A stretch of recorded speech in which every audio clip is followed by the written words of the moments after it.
10 iš 13 pinigų sąmonės raktų. Idėja nuostabi, bet pradžia vis stringa. Kodėl?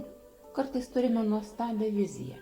Jaučiame, kad ji tikra, naudinga, šviesi, bet kai pradedame judėti, viskas klimpsta. Techniniai nesklandumai, neatsako žmonės, nebėra jėgų, pasitikėjimas pradeda byrėti. Kodėl taip nutinka? Kai gimsta nauja realybė, ji iš pradžių neina sklandžiai. Naujos krypties pradžia visada patikrina tavo tikrumą. Siela klausia, ar tu pasiryžai kurti, net jei šiuo metu neaišku? Ar tu pasitiki šią idėją, net kai viskas griūva? Ar tu matai viziją, net kai išorėje chaosas? Pradžia yra chaosas. Tai lyg energetinis pliūpsnis, kuris dar neturi formos. Bet būtent tame pliūpsnyje glūdi galia. Vidinis raktų klausimas. Ar aš renkuosi patogumą ar gyvybę?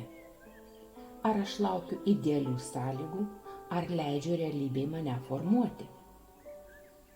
Galime atlikti praktiką. Užrašyk šią frazę ir pakartok garsiai 3 kartus. Aš leidžiu savo pradžiai būti netobulai.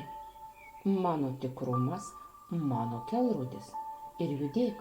Vienas žingsnis lygu vienas susigijęs fragmentas.